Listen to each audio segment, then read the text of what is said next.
እና የአብይ አገዛዝ አቡነ ናትናኤልን ለፕትርክና ስለ አንዱዓለም ጉዳይ ተጨማሪ መረጃ በሞዴል ቀነኒ አዱኛ ሞት ተጠርቶ የአቡነ ናትናኤል አስደንጋጭ ንግግር ለጠቅላዩ ከባድ ማስጠንቀቂያ። አንዱዓለም ጎሳ በነፃ ተለቀቀ። ለነፍሴ ዋጋ እግሬ ነሽ ለነፍሴ ዋጋ እግሬ ነሽ ለነፍሴ ዋጋ እግሬ ነሽ ለነፍሴ ዋጋ እግሬ ነሽ አባቴ ተክልዬ ሰላም ውድ የዩቲዩብ ተመልካቾቼ፣ ዛሬም ደግሞ በዩቲዩብ ቪዲዮ ወደ እናንተ ተመልሼ መጥቻለሁ። ሁሌም እንደምታደርጉት ይሄ ቪዲዮ ይሄ መረጃ ለብዙ ሰዎች እንደርስ ላይክ እና ሼር በማድረግ እንድትጀምሩት በሉል እግዚአብሔር ስም እንጠይቃለን። ሰብስክራይብ ያደረጋችሁ ደሙታን ይጫላችሁ ተታበረታቱን በድጋሚ በሉል እግዚአብሔር ስም እንጠይቃለሁ። ወቅታዊና አዳዲስ መረጃ ቅድስት ቤተክርስቲያናችንን እንደዚሁም የሀገራችን ሁኔታ በተመለከተ ዛሬም ይዘንላችሁ መተናል ማለት ነው። እስቲ ወደ መጀመሪያው ቪዲዮ እንለፍ። እስከ መጨረሻው ድረስ እንድትከታተሉን ጋበዝናችሁ። ድንግል ማርያምን እንደ ዛሬ ቅስሜ ተሰብሮ ያውቃል። ለካስ ከሐዘንም በላይ ሐዘን አለ። ሰሞኑን ትንሽ ከሶሻል ሚዲያ ጠፍቼ ነበር። ቲሸርት ላይ የምትመለከቷት እህቴ ሞታብኝ። ይህን ቪዲዮ ከአንጀቴ ለምሰራና አብስታክቱ ኮፒ ሊንክ ሼር ሪፖስት እያደረጋችሁ ለዓለም እንድታደርሱልኝ እፈልጋለሁ። በኢሳት ሞት ሕፃን አዋቂ ትልቅ ሕፃን አይልምና ሁላችንም ወደ እግዚአብሔር እንመለስ። ከእግዚአብሔር ጋር ያልተጓዘ ትርፉ ኪሳራ ነውና እባካችሁ ሁላችንም ወደ ቤቱ እንመለስ። መች እንደምንጠራ አናውቅምና እባካችሁ አሁንም ለንስሐ እንብቃ ለማለት እፈልጋለሁ። ሁላችንም ለንስሐ ያብቃን። ለቤተሰቦቼ መጽናናትን እመኛለሁ። እንደዚሁ ደግሞ ሐዘኔ ላይ ሐዘን ሲደረጉ የነበራችሁ፣ በቁስሌ ላይ እንጨት ስትሰዱ የነበራችሁ፣ የተለያዩ ማስፈራሪያዎች የተለያዩ ዛቻዎች ስታደርሱ የነበራችሁ ሰዎች የሊዲያን ልቦና የከፈተው መድኃኒዓለም የእናንተንም ልቦና ይክፈተው ለማለት ፈልጋለሁ። እኔ የአባቶች ጸሎት ይጠብቀኛል። የሚጠብቀኝ አይተኛም፣ የሚጠብቀኝ አያንቀላፋም። እንግዲህ በቅርቡ እንደምመለስ ተስፋ አደርጋለሁ።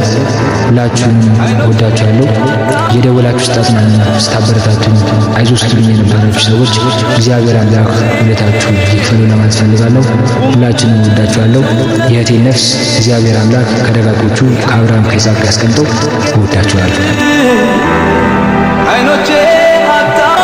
ቪዲዮን እንግዲህ እንደተመለከታችሁት ነው። ሰሞኑን ከባድ የሚባል ሐዘን ከቤተሰቦቼ ጋር ቤታችን ገብቶ ነበር ማለት ነው። እንደተመለከታችሁት ነው። ሸርቴ ላይ የምትመለከቷት እህቴ በድንገት አርፋለች ማለት ነው። የሰው ልጅ እንግዲህ በምን አይነት ጊዜ ላይ እንደሚጠራ አናቅምና ሁላችንም በንስሐ እንታጠብ፣ በንስሐ እንጻ ለማለት ፈልጋለሁ። የተዋሕዶ ልጆች ከምን ጊዜውም በላይ አሁን ከጎኔ ታስፈልጉኛላችሁና ቤተሰቦቼ ኮሜንት ላይ የገባችሁ የእህቴን ነፍስ እንዲምራት እባካችሁን ኮሜንት ላይ ነፍስ ይማር እያላችሁ ኮሜንት ላይ አስቀምጡልኝ። ከጎኔ መሆናችሁን እስቲ አሳዩኝ። የተዋሕዶ ልጆች ከምን ጊዜውም በላይ በዚህ ሰዓት ታስፈልጉኛላችሁ። ሁላችሁም የዩቲዩብ ቤተሰቦቼ ስላረጋችሁልኝም ስለምታረጉልኝም ነገር በጣም ከልብ አመሰግናችኋለሁ። እስቲ ወደ ቀጣይ ቪዲዮ እንለፍ።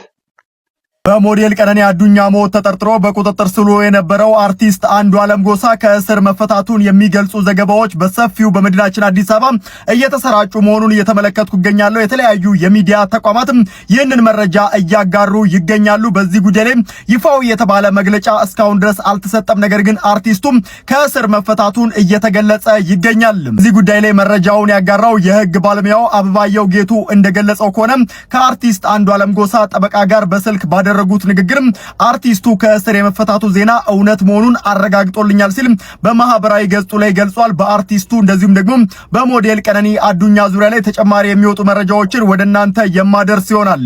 ስለ አንዱዓለም ጉዳይ ተጨማሪ መረጃ። ጉርሻዎች ዛሬ ከቀነኒ አባት ከአቶ አዱኛ ጋር ቆይታ አድርገው ነበር። እሳቸው ጠዋት ፍርድ ቤት እንደነበሩና ልጅ የደከመን ነገሩ ሁሉ አልቋል ብለው እንደነበር ገልጸውልኝ ነበር ሲል ጉርሻዎች ይህንን መረጃ አጋርተዋል።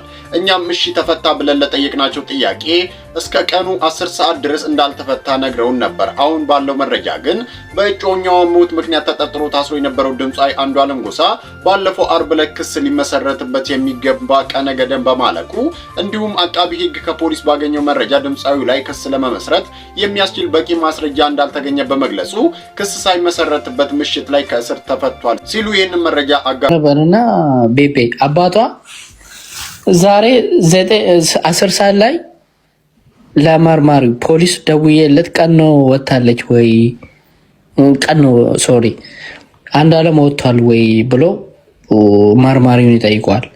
አራ አልወጣም ብሎ ነው የተከሰው የውሸት መረጃ የሰጠው። አባቷ ራሱ ምንም አቅም የለውም እንዳለ ሁሉም ነገር ተሸፍኗል። መረጃው ተደብቋል ሁሉም ነገር። ከዛ በኋላ ነው የፈቱት 10 ሰዓት በኢትዮጵያ ዛሬ ከዛ በኋላ ነው የፈቱት። ግን ህዝቡ ማወቅ ያለበት ቀኖ በምን እንደሞተች ለምን እንደሞተች ማወቅ አለበት። የህዝቡ ፋሚሊ ማወቅ ያለበት እንዴ ከጠዋቱ ጀምሮ እዛ ነበር አባቷ ምንም ሳናቅ የገለቴ ወርቃና ጀንዳ አምጥቶ አንድ አለም ፈቱት። ሚዲያን ሸፍኖ ሁሉም ነገር መረጃ ተደብቆ እንዳያወጣ አድርጎ አንድ አለም ፈቱት። That's what I do.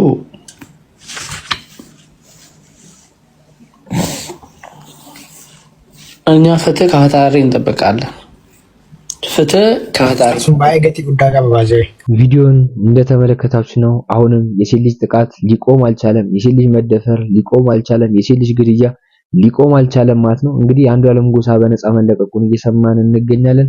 አሳፋሪ የሚባል መረጃ ነው። እንግዲህ አባቷ የቀነኒ አባት በዚህ ጉዳይ ላይ ተስፋ እንደቆረጡ እየሰማን እንገኛለን ማለት ነው። በጣም የሚያሳፈረው ሴት ልጅ ሀገር ናት፣ ሴት ልጅ እናት ናት፣ ሴት ልጅ ሁሉ ነገር ነችና ባካችሁን ሴት ልጅ ላይ የሚደረገውን ጥቃት እንቃወም በጋራ ለማለት ፈልጋለሁ። ነገ የኛን ቤት አለማንኳኳቱን እርግጠኛ አይደለምና ሁላችንም ከቀነኒ ጎን እንቁም ለማለት ፈልጋለሁ። እንግዲህ ገዳይ የሚከብርባት ሀገር እንደሆነች ኢትዮጵያን እየተመለከትን እንገኛለን ማለት ነው። በጣም የሚያሳፍር ተግባር ነው። እስቲ ወደ ቀጣይ መረጃ እንለፍ እና የአብይ አገዛዝ አቡነ ናትናኤልን ለፕትርክና አጭቷል። መጪው ፓትርያርክ አንተ ነህ የሚል ነው።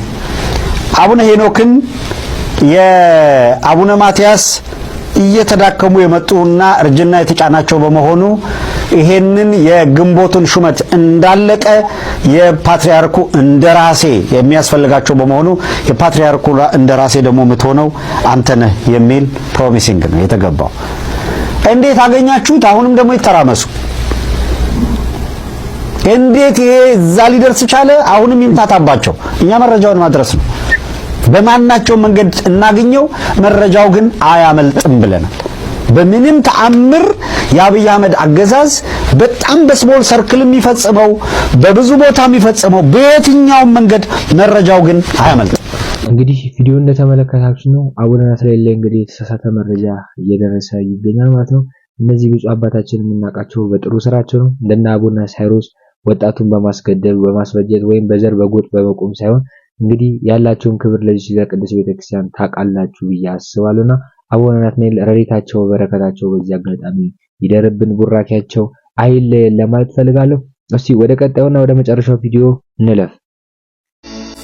በቁሜ ለሞትከው በደም ተጨማልቀ ገብተህ ለሸተትከው ክቡር አልልህም ክብር የታውቅና ዶክተር አልልህም ምኑን ተማርክና ሀገር ሞተች እንጂ ባንተ ደደብና እስኪ ልጠይቅ ማነው ያደበርታ እንደዚህ አርክሶ ያጣላህ ጌታ እንዳሻ ገደልከን እንደ ጉድ ሞትንልህ ቤተ እምነት አቃጠልክ አልቅሰን ዝም አልንህ ራብ ጠጣን ናንተም ጸልይልህ ማን ይዞ ብሎ ነው አሁን ይላይልህ ባንተ ዘመን እኮ አባቱን ያልሰዋ ወንድም ያልቀበረ እህቱ ተደፍራ ቅምሷ ያልተሰበረ እናት ፈርዳበት በደም ያልሰከረ በጥቦ የሌለ ስምል ነበረ።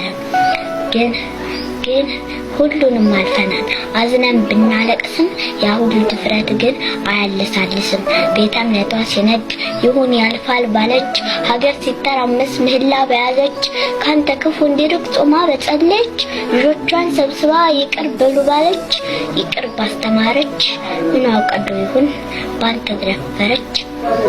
አላወቅም እንጂ ኦርቶዶክስ መሆን የሃይማኖት ሲጠይቁ ለእምነቱ መሞት ነው በግና ማረኩ። የአቡነ ጴጥሮስ የኢየሱስ ልጆች ነን፣ በሞት ውስጥ ነው ትንሣኤ ያገኘን። ስለዚህ አንፈራም፣ እመነን አንተ ሰው፣ ረጋ በል ሰከን፣ ሞትን አታርክሰው።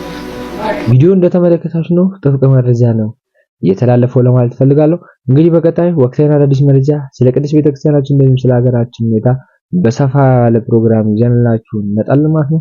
ለሞተችው እህቴ ነፍስ ይማር እያላችሁ በድጋሚ ኮሜንት ላይ አስቀምጡልኝ። ነፍሷን ከደጋጎቹ ከአብርሃም ከይስሐቅ ጋር ያስቀምጥልን ይደምርልን ለማለት ፈልጋለሁ። በቀጣይ ወቅታዊና አዳዲስ መረጃ እስክንገናኝ ድረስ ቤተሰቦቼ ሰብስክራይብ ያደረጋችሁ እስከዛው ድረስ ግን ሰላም ቆዩ።